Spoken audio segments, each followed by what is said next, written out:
Hello and welcome to the Indie Ocean, the Xbox Indie Games channel that has some sense.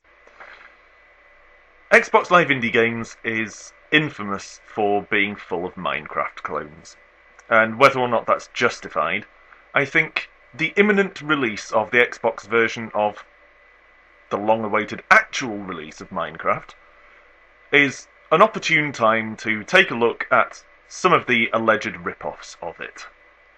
There are only 4, really, so it's not exactly filling the indie channel, and 2 of them aren't actually Minecraft rip-offs at all.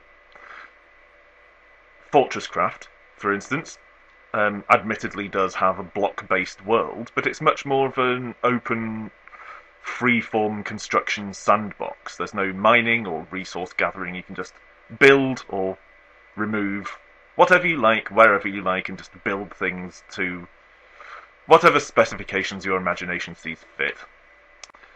There's also Castle Miner, which has a lot more in common with Fortresscraft than it does with Minecraft. It's basically the same kind of sandboxy building game. So that leaves us with just 2. Castle Miner Z, which splices together Minecraft and the zombie apocalypse survival horror type of genre, and this, Total Miner Forge. This is probably going to be a slightly longer video than is normal for my This Is series, just because I'll have to cover all the basics as well as the things that are specific to this particular game.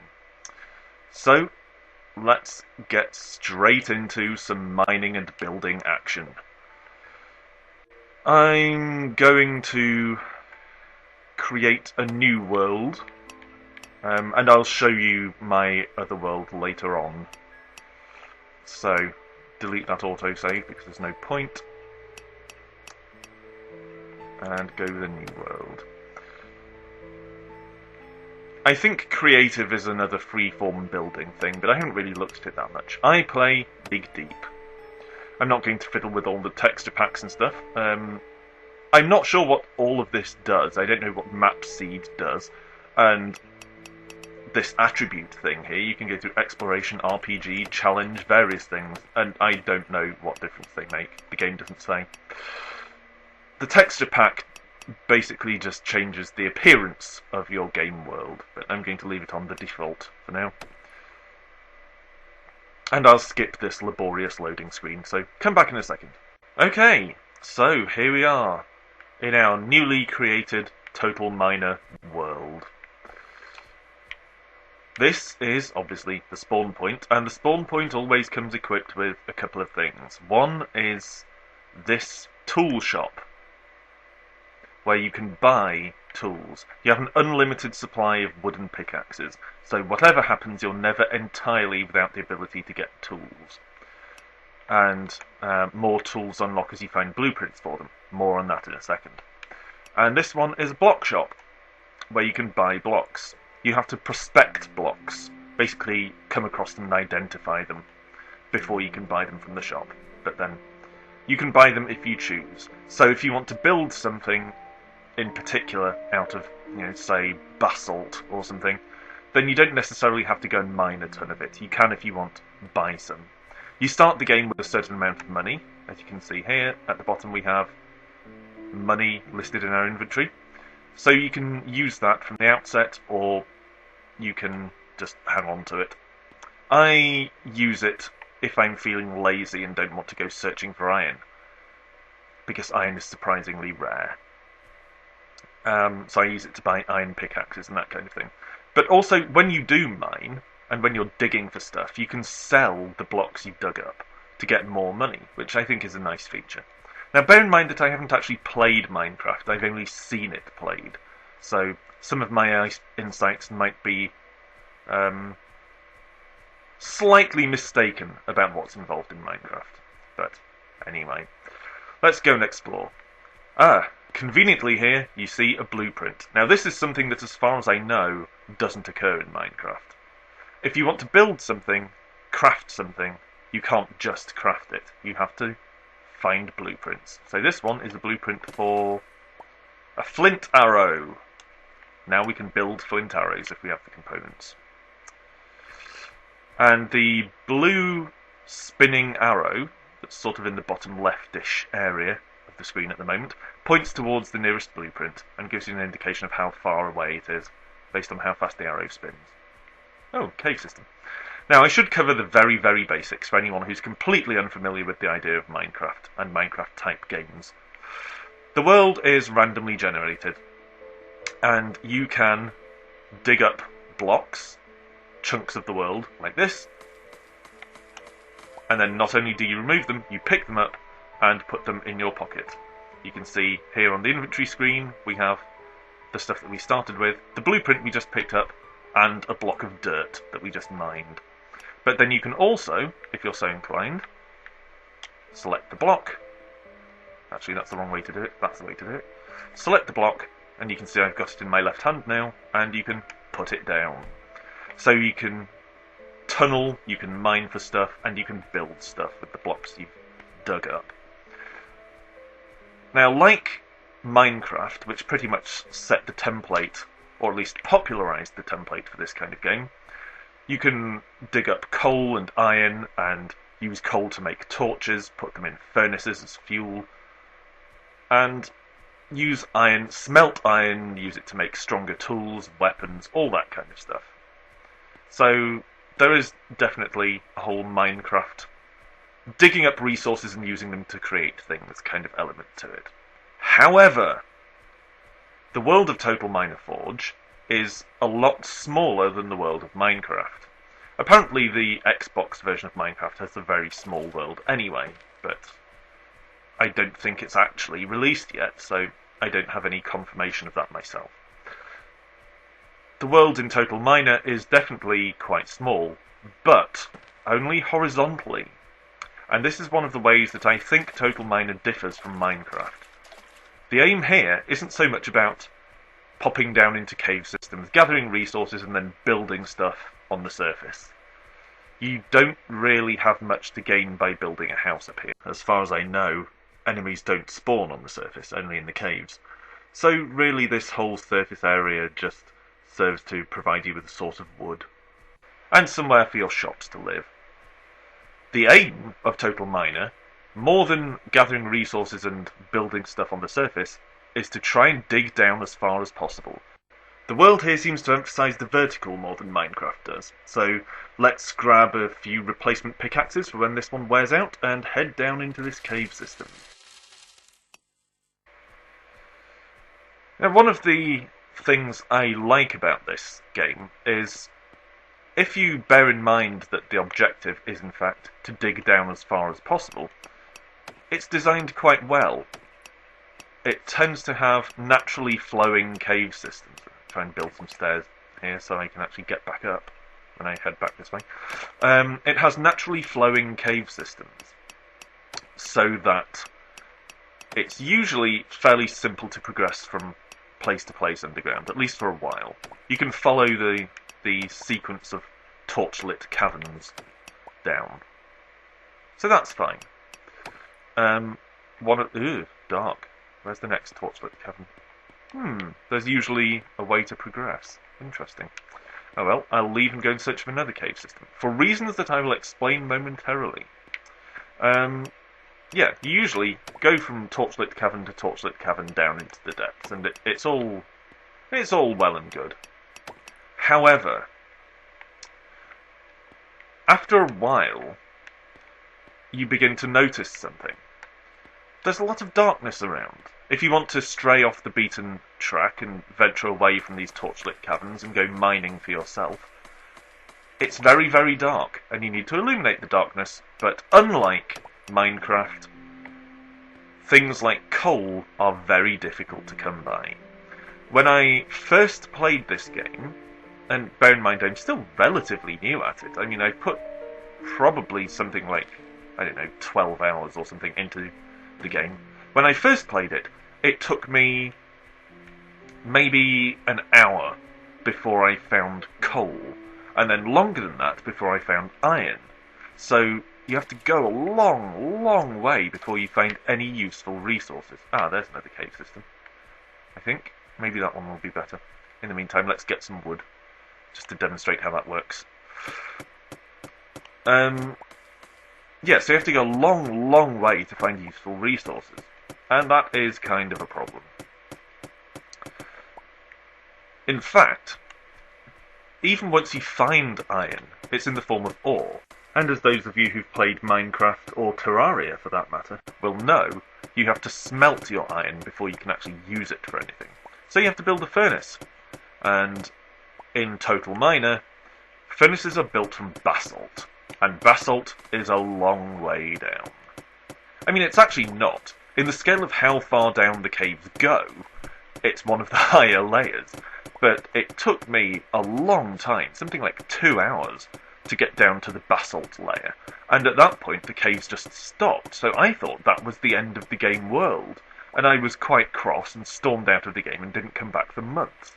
Because I thought, this is ridiculous. You have to go right to the end of the game world, just in order to find the thing that enables you to smelt iron in order to dig to the end of the game world. It seemed ridiculous. But actually, the game goes much, much, much further down than that. But my point is, you have to go a long way before you find any useful resources apart from wood, and even further, far, far further, before you can make use of them. So, unlike something like Minecraft, where torches are in plentiful supply generally, torches in Total Miner are pretty rare and hard to come by. Oh god, we're going to have to just jump down into this. Oh well, here we go. Yeah, they're quite hard to come by. Ooh, and the sea cave. Haven't seen that before. Torches are hard to find, and iron is very, very hard to find.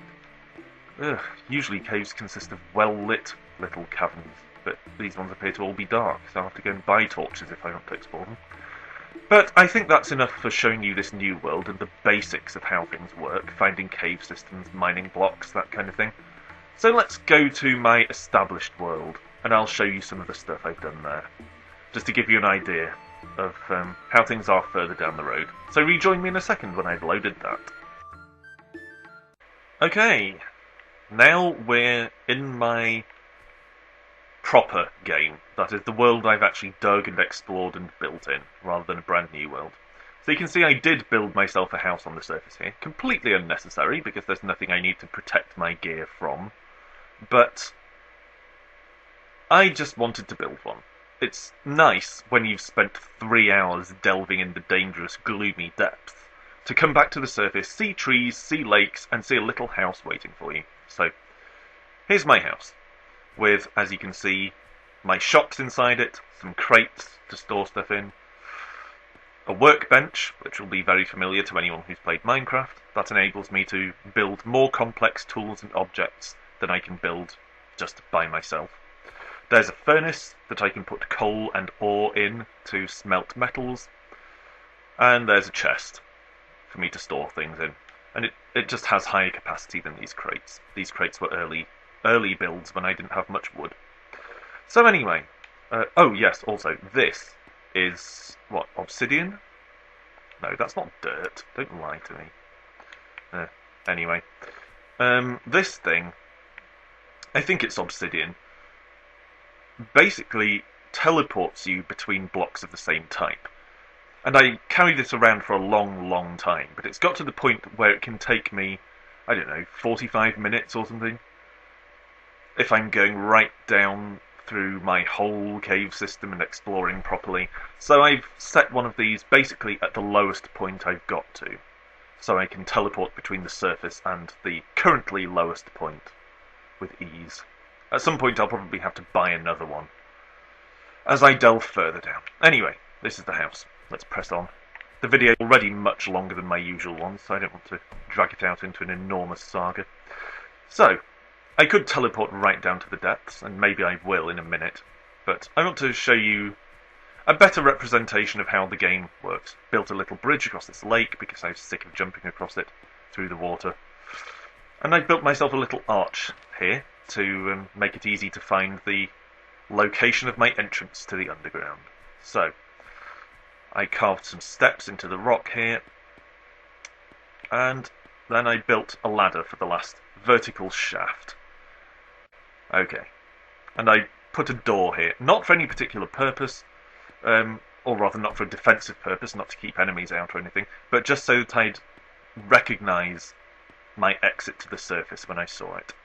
There's a chest there, just because they're handy. And here we go. Now this is... I've mentioned this to one of my viewers and real-life friends, Bad Manners Owl, here on YouTube.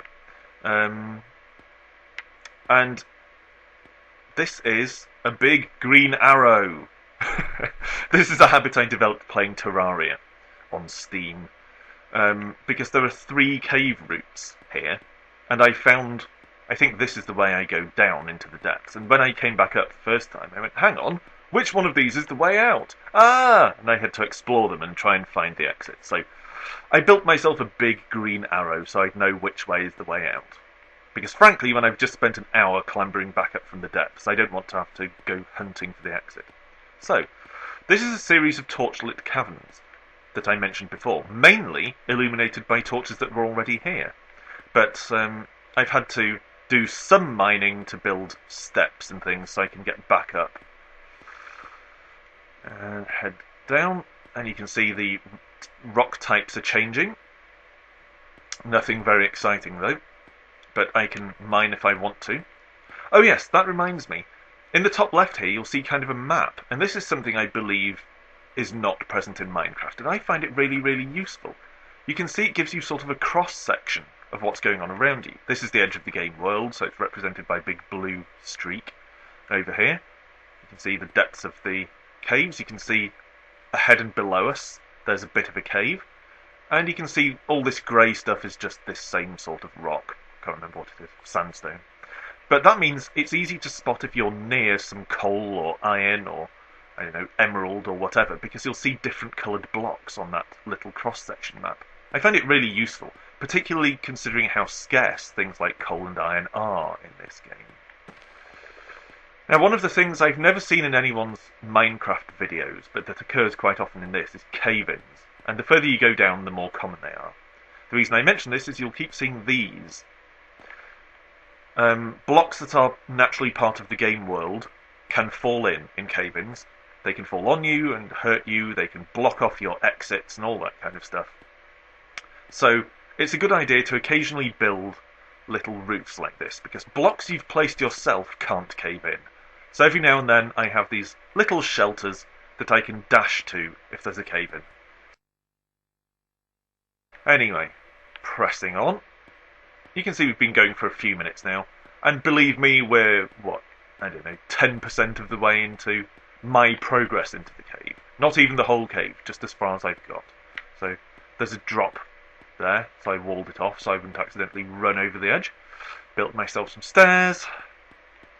I doubt I'll go all the way down, because it'll take bloody ages. Down, keep going. You'll see we're in the, I think this is limestone, yep, limestone layer.